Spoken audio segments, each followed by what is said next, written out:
A China-led global AI cooperative body has formally been established at a signing ceremony ahead of the annual World AI Conference in Shanghai. Several world leaders in attendance, including Pakistan's foreign minister.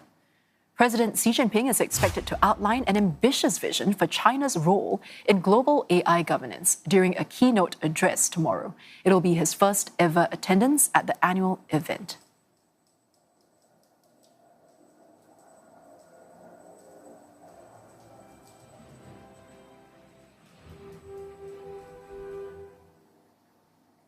And covering developments is CNA's Yew Guan, joining us live from Shanghai, and Hira Mustafa live in Islamabad. Now, Yew Guan, let's start with you. What is the significance behind this global AI cooperation body? Well, the significance is this: China is trying to shape the global conversation around artificial intelligence, not just who builds the technology, but who sets the rules after this, who sets the rule around it.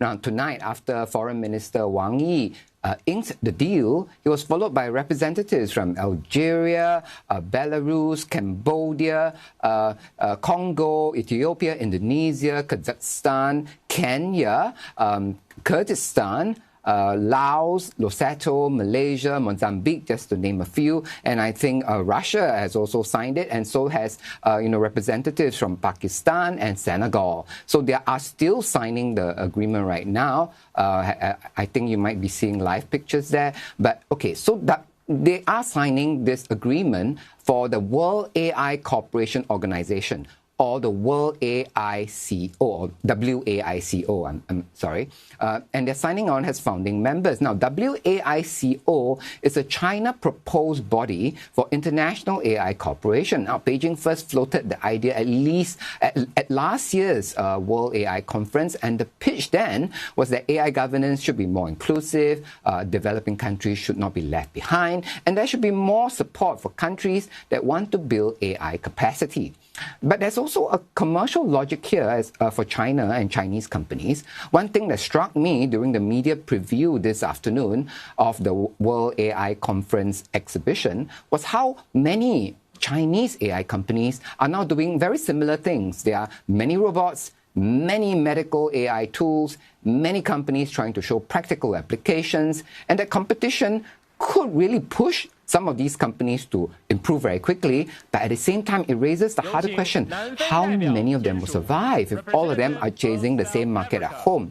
So a platform like WAICO could also help Chinese AI firms look outward to new markets overseas, especially in developing countries that need affordable AI tools for healthcare, education, public services, and industrial automation.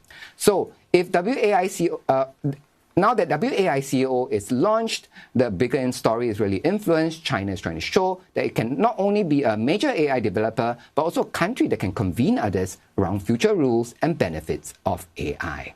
Now, Yew Guan, we'll come back to you in just a bit. But Hira, let's go over to you now. What role does Pakistan intend to play being in this AI body?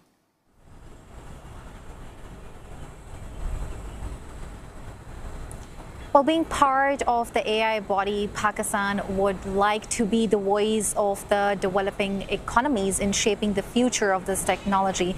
Pakistan would like to ensure the responsible use of AI tools globally, and would also try to bridge the global divide when it comes to the artificial intelligence.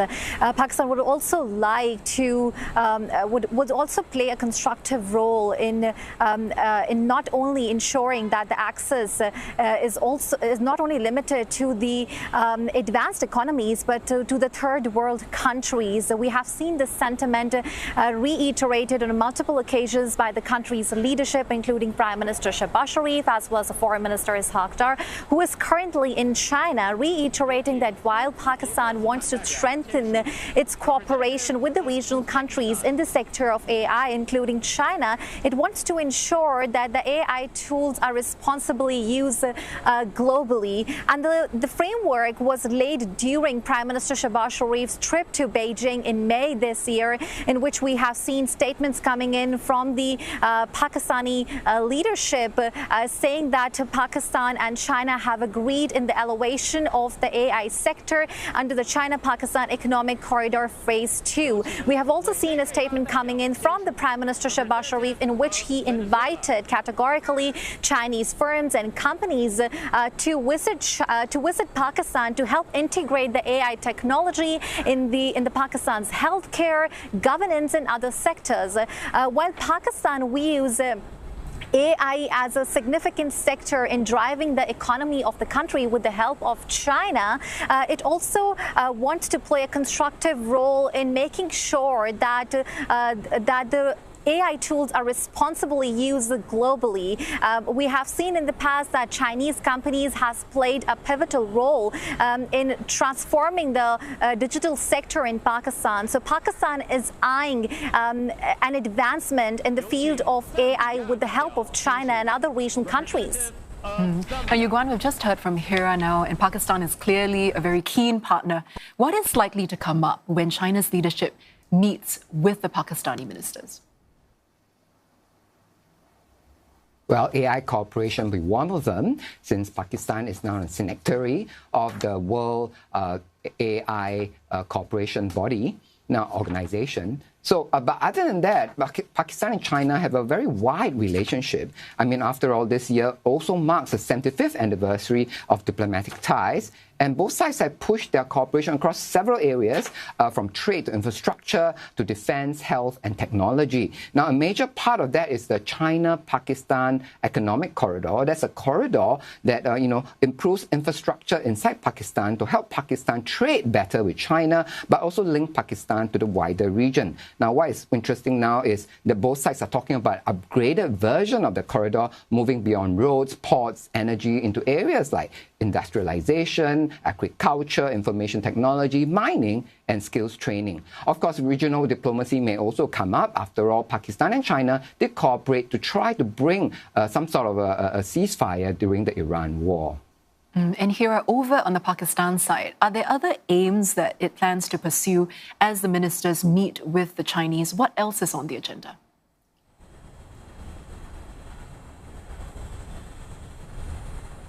Absolutely. On the sidelines of this AI summit, Pakistani Foreign Minister Ishaq Dar will be holding a one-on-one meeting with the Chinese Foreign Minister. He will also be holding meetings with the other Chinese counterparts, and it's likely that they will be holding discussions not only on upgradation of infrastructure projects under China-Pakistan Economic Corridor Phase 2, but they will also be talking about strengthening the cooperation in the field of trade, economy, healthcare, agriculture, and climate, as Pakistan is among the top 10 countries who are vulnerable to climate disasters, and advancement of China in the AI technology could help Pakistan in equipping itself fighting the climate disasters. Apart from that, security is something that is also going to dominate the discussions between the leadership of both the countries, because Pakistan is home to significant Chinese investments in Pakistan's southwestern province of Balochistan, which is also home to the Gwadar port. And from the past few years, Pakistan is fighting a war on terrorism ever since the U.S. troops has withdrawn from Afghanistan. So the militant groups have ramped up their security operations. The terrorist operations in Pakistan's southwestern province, and this has always been a point of concern for the Chinese. So leadership of both the countries are going to exchange views on this particular matter also. Hira and Yew Guan, thank you so much for your updates. That was CNA's senior correspondent Tan Yew Guan reporting from Shanghai, and Hira Mustafa reporting for the story for CNA from Islamabad.